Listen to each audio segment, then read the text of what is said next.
Hello friends, আমরা আজকে আলোচনা করব হিউম্যান রিপ্রোডাক্টিভ সিস্টেমের মেল রিপ্রোডাক্টিভ অর্গান সম্বন্ধে। মেল রিপ্রোডাক্টিভ অর্গান বা যাকে বলবো আমরা গোনাডস, গোনাডসকে বা মেল রিপ্রোডাক্টিভ অর্গানকে সাধারণত দুই ভাগে ভাগ করা যাবে। প্রথমে primary sex organs and secondary sex organs. গোনাডস,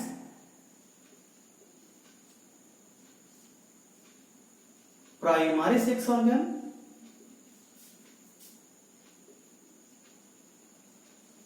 and secondary sex organ.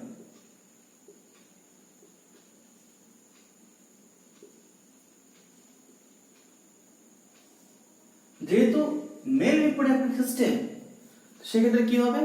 Gamete production করবে, স্পার্ম প্রোডাকশন করবে। তো প্রাইমারি সেক্স অর্গানের এক্সাম্পল হবে টেস্টিস। কি প্রোডাকশন হবে এখান থেকে? Sperm produce sperm production and সেই স্পার্মটা ম্যাচুরেশন, প্রোডাকশন এন্ড ম্যাচুরেশন হবে এর মধ্যে। Okay, then secondary sex organ কোনগুলি? যাদের মধ্যে এই যে প্রোডিউস স্পার্মটা হচ্ছে, সেই স্পার্মটাকে ট্রান্সপোর্টেশন করবে এন্ড ইজাকুলেশন করবে, দেহের বাইরে নিক্ষেপ করবে। হেল্পস ইন ট্রান্সপোর্টেশন,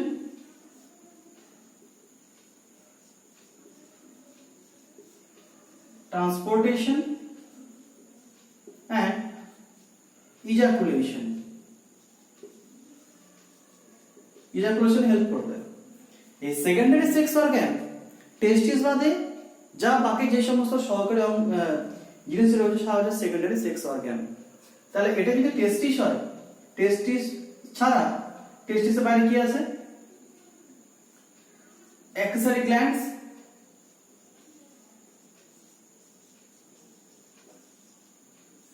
যার মধ্যে প্রথমে আসবে সেমিনাল ভেসিকল, prostate gland,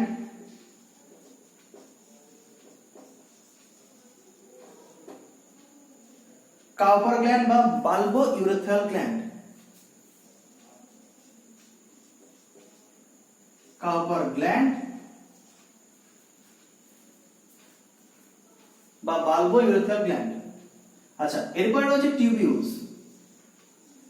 সেই টিউবিউলস এর মধ্যে ফার্স্ট এপিডিডাইমিস,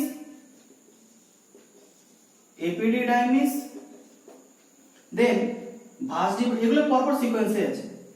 ভাস ডিফারেন্স, দেন হবে ইউরেথ্রা। ওকে, এবার আমরা যদি দেখি primary sex organ, secondary sex অর্গানের স্ট্রাকচারটা কেমন। এই হলো টেস্টিস।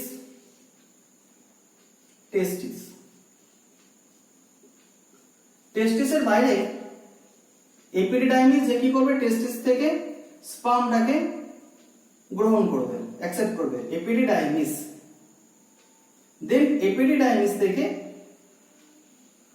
যে টিউবিউলসটা বের হবে সেটা হচ্ছে ভাস ডিফারেন্স। তাহলে এটি এপিডিডাইমিস,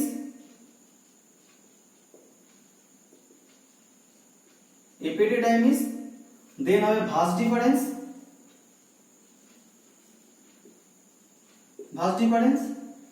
ভাস ডিফারেন্স থেকে স্পার্মটা গিয়ে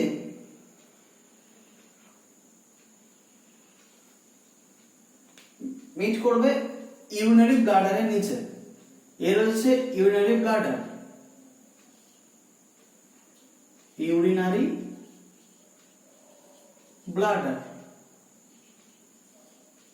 এই ইউরিনারি ব্লাডার থেকে ওপেনিং হবে ইউরেথ্রা।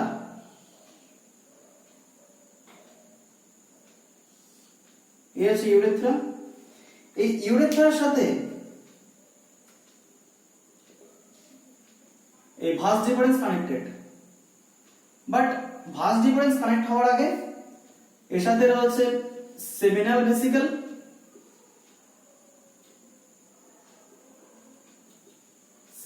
ভেসিকল, দেন এর নিচে হবে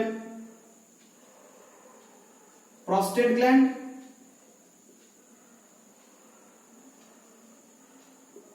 and then এর নিচে কার্পার গ্ল্যান্ডস বা বাল্বো ইউরেথ্রাল গ্ল্যান্ডস।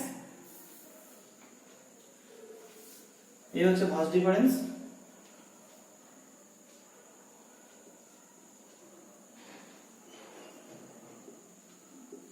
ওকে, এই ভাস ডিফারেন্সের যেখানে শেষ হলো এই ইউরেথ্রা, এখানে এটা হলো ইউরেথ্রা, ইউরেথ্রার আগে রয়েছে এখানে ইউরেথ্রাল ওপেনিং যেটি কিনা পেনিস। পেনিসের সামনে এখানে রয়েছে কিছু কিছু অ্যাক্সেসরি গ্ল্যান্ডস, যেগুলো কি করবে, পেনিসকে ইন্টারকোর্সে সাহায্য করবে। and then এর সামনে রয়েছে কিছু folded skin, they are called fold skin। তাহলে প্রাইমারি সেক্স অর্গানকে যদি আমি টেস্টিসকে 1 নম্বর দিই, তাহলে বাকি যে সমস্ত epididymis, 2, seminal ভেসিকলস, urethra, prostate glands, এগুলো প্রত্যেকই হবে কিনা 2 নম্বর, মানে দে আর সেকেন্ডারি সেক্স অর্গানস। ওকে, এরপর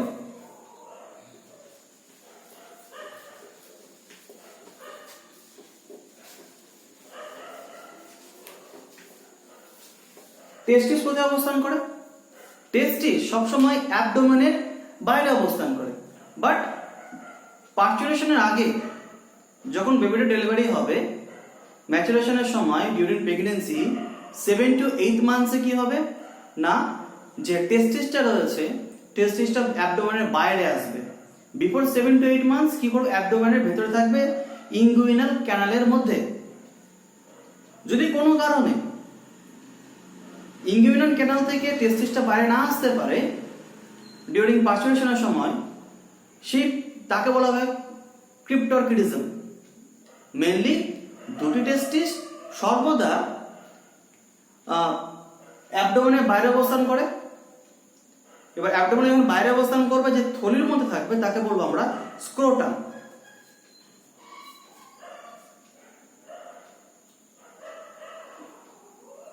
এই একটি টেস্টিস,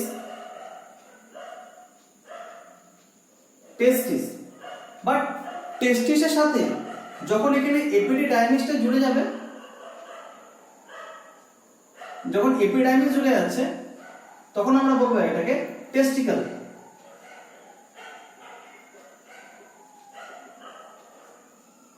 ডাইমিস যখন জুড়ে যাবে তখন বলবো আমরা এটাকে টেস্টিকল। ওকে, এবার একটা টেস্টিসের যদি লেন্থ আর ব্রেথ দেখি, টেস্টিসের এই ব্রেথ হচ্ছে 2 to 4 সেন্টিমিটার, আর যদি লেন্থ বলি 4 to 5 সেন্টিমিটার। 2 to 3 সেন্টিমিটার আর লেন্থ হবে 4 to 5 সেন্টিমিটার।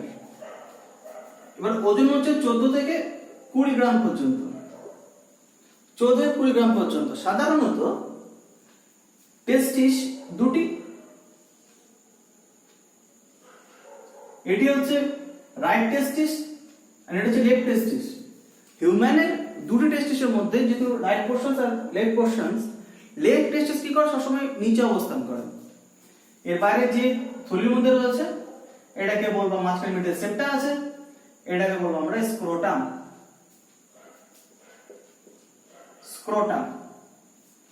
ওকে, কেন এই অবস্থান হওয়ার কারণ যখন হাঁটা চলা হবে, হাঁটা চলার সময় পাশের দুটো টেস্টের সাথে ঘর্ষণ না লাগে, সেজন্য কি হয়, একটু সামান্য নিচে থাকে। কোনটা না, লেফট টেস্টিসটা। আচ্ছা, এবার টেস্টিস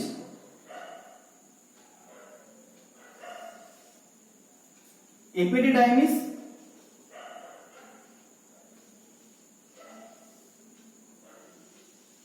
এপিডিডাইমিসকে ভাগ করা সাধারণত 3 ভাগে। এটা হচ্ছে head of epididymis, body of epididymis and tail of epididymis.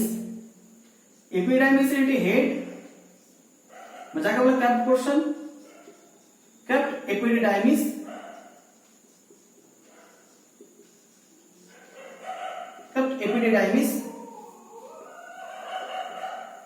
এটা হচ্ছে বডি এপিডিডাইমিস, বডি এপিডিডাইমিস।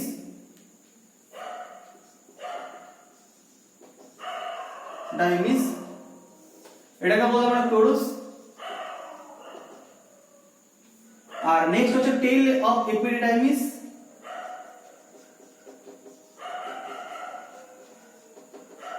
যাকে বলবো আমরা কৌডা, CAUDA, কৌডা এপিডিডাইমিস। এই এপিডিডাইমিস থেকে কি বের হচ্ছে? Vas deferens, VS, vas deferens. Vas ডিফারেন্সের সাথে উপরে এর মধ্যে রয়েছে ব্লাড আর্টারি,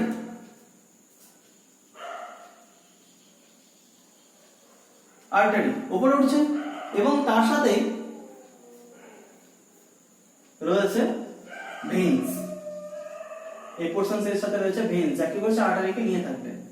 এই ভেইনস আর আর্টারি নিয়ে সংযুক্ত হয়ে এই পোরশনস থেকে এই বাইরে স্ট্রাকচার ফর্মেশন করে। এটাকে বলবো আমরা স্পারম্যাটিক কর্ড।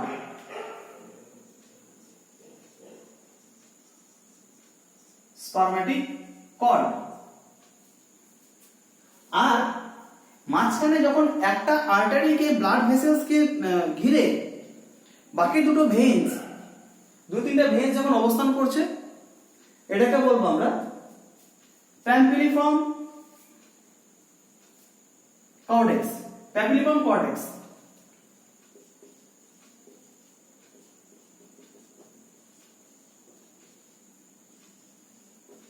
প্যাপিলিফর্ম কর্ডেক্স এর কাজ কি? এই প্যাপিলিফর্ম কর্ডেক্স টেম্পারেচার সময় কম করে। সাধারণত টেস্টিসের মধ্যে যখন স্পার্ম প্রোডাকশন হবে, স্পার্ম প্রোডাকশনের জন্য বডি টেম্পারেচার থেকে 2-3 টেম্পারেচার কম দরকার। এই টেম্পারেচারটা কমানোর জন্য কি করে? Blood cooling activity. আর্টারি যখন কি করছে? ওয়ার্ম ব্লাডকে নিয়ে আসছে, অক্সিজেন ব্লাডকে নিয়ে আসছে আর্টারি, সেই সাথে এখান থেকে ডিঅক্সিজেনেটেড ব্লাড কিন্তু যাচ্ছে। ডিঅক্সিজেনেটেড ব্লাডের সাথে যে ভেইনস আছে, ভেইনস গুলো একটা মিডলে আর্টারিকে চারদিকে অবস্থান করছে। আর্টারি ওয়ার্ম ব্লাড নিয়ে আসছে, সেখান থেকে হিট এক্সচেঞ্জ করছে, আর অন্যদিকে ভেইনস হচ্ছে ঠান্ডা কোল্ড ব্লাড নিয়ে যাচ্ছে। এই ক্ষেত্রে হিটটা যখন এক্সচেঞ্জ হয়েছে এখানে, অটোমেটিকলি এর ভেতরে টেস্টিসের মধ্যে টেম্পারেচারটা কমে যাচ্ছে। আচ্ছা, এবার এই অঞ্চলে এক ধরনের মাসলস আছে যা টেস্টিসটাকে দেহের বাইরের সাথে রাখতে, এবং যে স্ক্রোটাম, যে থলিটার মধ্যে টেস্টিসের পজিশনটা হয় নামবে না উপরে উঠবে। বাইরে এনভায়রনমেন্টের ভিত্তিতে, এনভায়রনমেন্ট যদি টেম্পারেচার থেকে সামার কন্ডিশনে কি হয়? টেস্টিসটা নিচে অবস্থান করে দেহ থেকে, মানে এই স্ক্রোটাম থলির কাছাকাছি চলে আসবে। কেন? অ্যাকচুয়ালি বডিতে টেম্পারেচার রয়েছে, সেই টেম্পারেচার থেকে কম করার জন্য কি হয়? নেমে যাবে, হিট লস করবে, এখান থেকে সোয়েট প্রোডাকশন করবে। আর শীতকালে কি করবে? বাইরে অবশ্যই টেম্পারেচার কম, বাট কিছুটা হলো স্পার্ম ম্যাচুরেশনের জন্য টেম্পারেচার প্রয়োজন। তখন কি হবে? দেহের কাছাকাছি থাকবে, তাহলে বডি টেম্পারেচার থেকে অ্যাবজর্ব করতে পারবে। সেই জন্য এই যে টেস্টিসের সংকোচন প্রসারণের জন্য এক ধরনের মাসলস দায়ী, সেটা হচ্ছে ক্রিমেস্টারিক মাসল, যা কি করছে? টেস্টিসের বাইরে অবস্থান করছে। এটি হলো ক্রিমেস্টারিক মাসল বা ক্রিমেস্টার মাসল।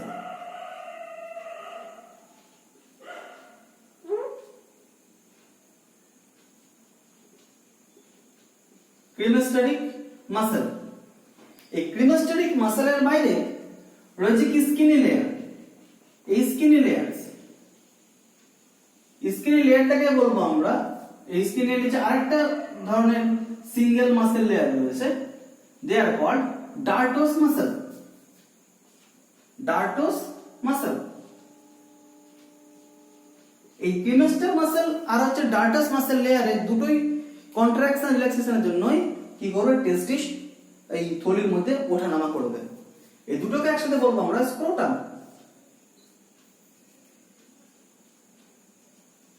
স্ক্রোটাম। ওকে, এবার টেস্টিসটা বাইরে স্ক্রোটামের সাথে লেগে আছে, বাট এটা সে ডিরেক্টলি কানেক্ট করছে এক ধরনের মাসেলস টিস্যু দ্বারা,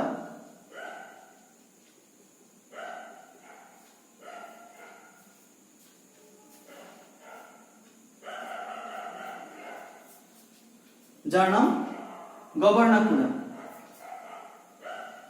GAUBERNACULUM। গবার্নাকুলাম কি করবে? টেস্টিসটাকে পার্মানেন্টলি অ্যাটাচ করবে। বাট এগুলো হচ্ছে ইলাস্টিসিটি মেইনটেইন করে। কেন? কারণ এই ডার্টাস আর হচ্ছে টিনোস্টেরিক মাসেলের মধ্যে কন্টিনিউয়াস কন্টাক্ট রিল্যাক্সেশন হচ্ছে, তার ফলে টেস্টিসটাকে হোল্ড করার জন্য পার্মানেন্টলি রয়েছে গবার্নাকুলাম। ওকে, এরপরে টেস্টিস এর ভেতরে মাল্টিপল এখানে কি রয়েছে? লোকিউলস রয়েছে। এগুলো আমি পরে ডিটেইলস আলোচনা করছি। ভেতরে লোকিউলস এর যে লেয়ার সেটা হচ্ছে টিউনিকা লেয়ার। লোকিউল যেটা ফর্মেশন করেছে ভেতরে লেয়ারটা, they are called tunica অ্যালবুজিনা।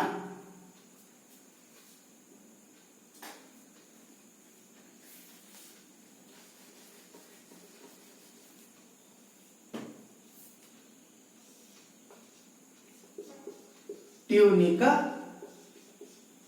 অ্যালবুজিনা। Okay, then tunica albuginea middle সেপ্টামের মধ্যেও আছে। বাট এই যে লকিউলস আছে, লকিউলের ডিরেক্টলি পরে লকিউলস এর সাথে আরেক ধরনের মাসেলস লেয়ার থাকে, তার নাম কি? Tunica visceral layer. Tunica viscosa layer.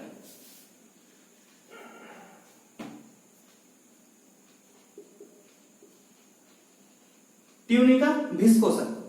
ওকে, এবার টেস্টিসের বাইরে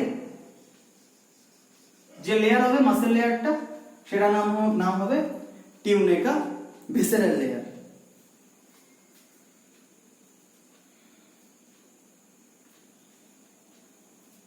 এগুলো তো অলরেডি হয়ে গেছে।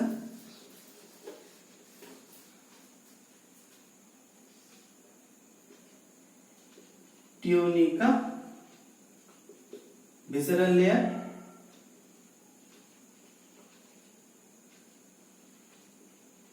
ভেতরে, আর তার বাইরে একটা লেয়ার রয়েছে, তাকে বলে টিউনিকা প্যারাইটাল লেয়ার।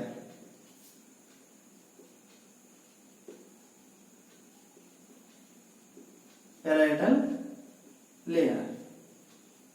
তারপরে রয়েছে স্পারম্যাটিক ফ্যাসিকা।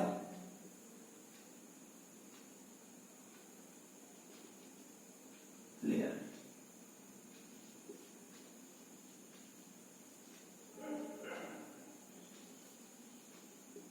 ফ্যাসিকা লেয়ার, আর দেন বাইরে রয়েছে কিমেস্টারিক মাসল। ক্রিমেস্টারিক লেয়ার, আর দেন ডার্টাস লেয়ার। আর বাইরে রয়েছে স্কিন। এই দুটো নিয়ে হচ্ছে তিনটে নিয়ে স্ক্রোটাম, আর বাদ বাকি এই সমস্ত টিস্যু লেয়ার্স। ওকে, এরপরে আমরা যদি দেখি টোটাল টেস্টিস,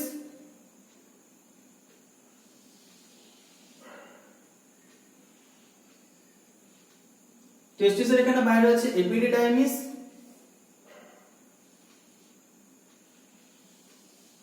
ভাস ডিফারেন্স, এবং এর বাইরে স্ক্রোটাম। প্রত্যেকটা টেস্টিস এর মধ্যে, ছবিটা একটু বড় করতে হবে,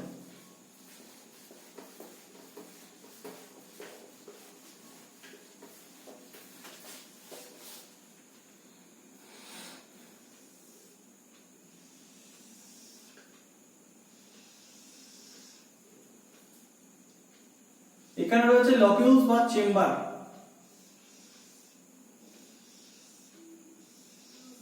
প্রত্যেকটা লকিউল বা চেম্বারের মধ্যে প্রেজেন্ট আছে এরকম tube like structure, seminiferous tubules.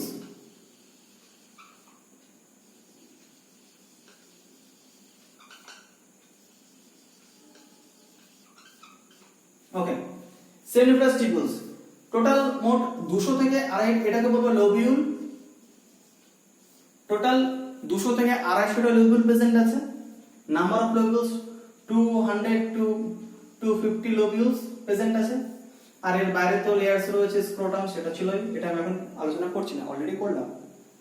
আচ্ছা, এই সেমিনিফেরাস টিবিউলস কি করে? স্পার্ম ম্যাচুরেশন করে এন্ড স্পার্ম প্রোডাকশন করে। তো যদি আমি একটা সেমিনিফেরাস টিবিউলস দেখি,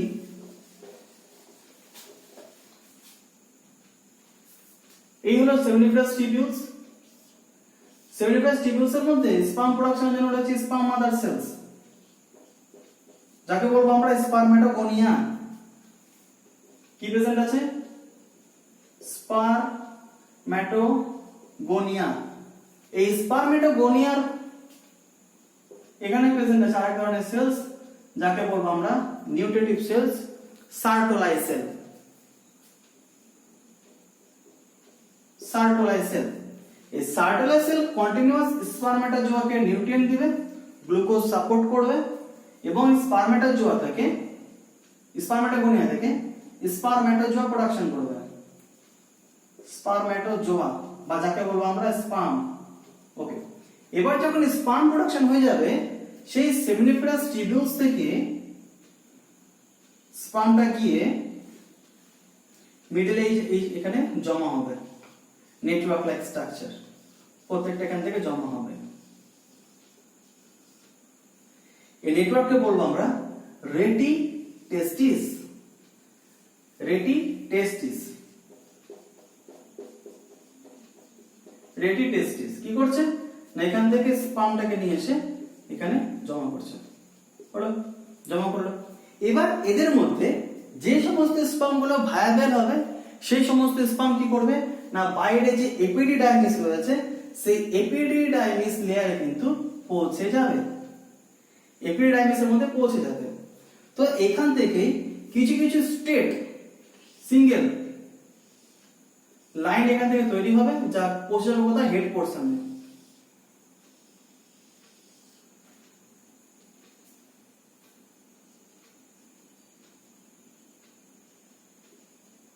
স্পার্ম এখানে পৌঁছে যাচ্ছে, এখানে বলবো আমরা স্ট্রেট টিবিউলস, সোজাসুজি রয়েছে স্ট্রেট টিবিউল, স্ট্রেট টিবিউল। এই ম্যাচুর স্পার্ম গুলো যেখানে যাবে সেটাকে বলবো আমরা ইফারেন্ট এপিডিডাইমিস বা ইফারেন্ট টিবিউলস। এটাকে এগুলোকে বলবো আমরা ইফারেন্ট এপিডিডাইমিস, এপিডিডাইমিস। ওকে, এবার ইফারেন্ট এপিডিডাইমিস দিয়ে এসে কোথায় পৌঁছাচ্ছে না, হেড পোরশনে। ঠিক আছে, যে পোরশনটাকে বলবো আমরা কি, কাপ এপিডিডাইমিস, CAUPT এপিডিডাইমিস। এখানে স্পার্ম আসলো, এবার কি হবে, স্পার্ম এখানে রয়েছে, বাট কন্টিনিউ তো স্পার্ম প্রোডাকশন হচ্ছে, কন্টিনিউ স্পার্ম প্রোডাকশন হচ্ছে, সেই জন্য এখানে কি হবে না, ফ্যাগোসাইটোসিস হতে থাকবে। মানে পুরনো স্পার্ম যেগুলো নন ভায়াবল আস্তে আস্তে ফ্যাগোসাইটোসিস হয়ে যাবে এবং নিউ স্পার্মস এর জন্য জায়গাটা তৈরি হয়ে যাবে। তো যারা আবার এখান থেকে ভায়াবল হবে তারা আবার আসবে কোথায়, এই বডির মধ্যে, করুস এপিডিডাইমিসের মধ্যে, এপিডিডাইমিসের মধ্যে, বা যেটা হচ্ছে বডি এপিডিডাইমিস, বডি পোরশনস। সেই বডি থেকে আসবে কোথায়, বডি থেকে আসবে টেলে, এই যে টেল পোরশনস, টেলে। এবার টেল থেকে চলে যাবে কোথায়, আবার সেই উপরে, কালি শেষ হয়ে গেল,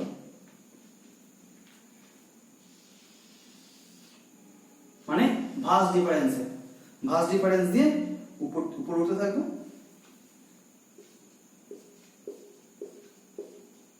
আবার বাইরে ইউরেথ্রা দিয়ে বেরিয়ে যাবে।